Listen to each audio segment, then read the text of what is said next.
My reasons for joining the army, so I had a fairly tough upbringing. Brought up in Thetford by a single mum with 5 kids, so all it was Thetford Forest, pretending to be soldiers with my brothers. And I remember me and one other brother, we always said from kids, one day we'll join the army. And then it all kind of went a bit wrong. We all had to move away up to Essex, where I had to leave school early, so I didn't get any of my GCSEs completed. Then I was 15 at the time, living in a hostel with my mum, sister and her partner at the time, 1-room hostel.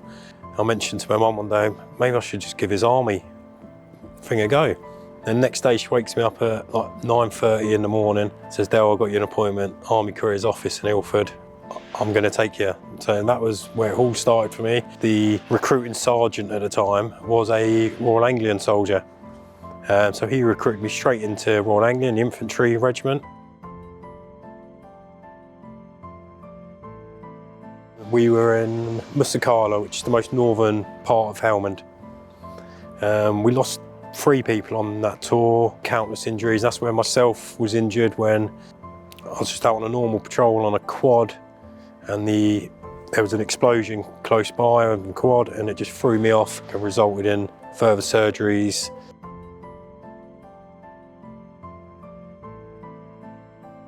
I was going to be getting medically discharged from the army, so that was the end of my army career, but I still had a surgery and a bit of recovery to do. And I've never recovered fully fit since. I've always live on medication now, and I just make the most of the good days. So after my final surgery in 2016, I went to a rehab centre in Colchester, and that is where On Course Foundation found me. I was struggling really bad when I had a 4-year-old son that was helping me get dressed in the mornings. And that was when the mental side of things kicked in, and just going away with the On Course Foundation on little 2-day trips once a month with like-minded soldiers that had all been medically discharged from the army.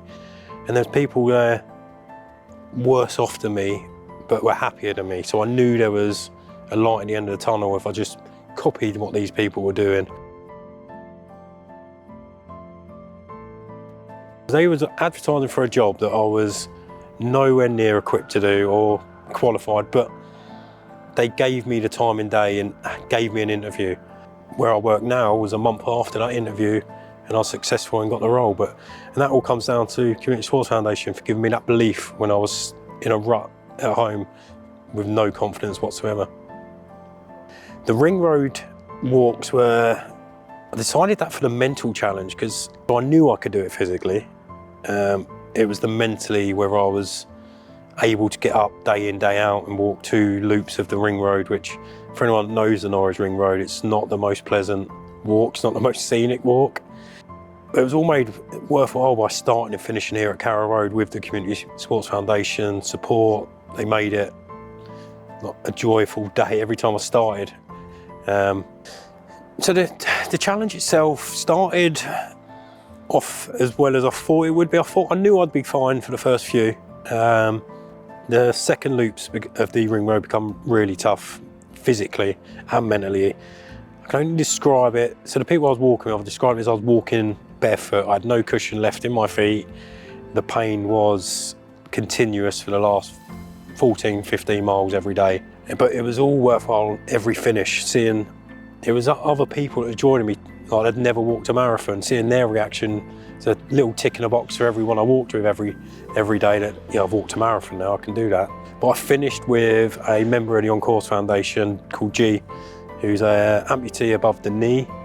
He was involved in an IED explosion in Afghan, and he walked the last couple of miles with me, and just seeing him walk that couple of miles with me just gives you that inspiration to keep going, and it's the inspiration I need to do stuff like this again in the future. And seeing his reaction walking on Carrow Road on that match day was it for me. And then the finish was unbelievable. I've never experienced anything like that in my life, walking out here on the pitch.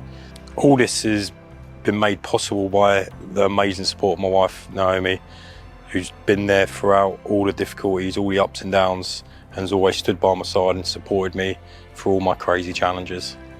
The raising money is brilliant, and every penny helps, but if I can change 2 or 3 lives in Norfolk or across the country that didn't know those charities existed, didn't know that help was out there for them, that for me is more than any donation.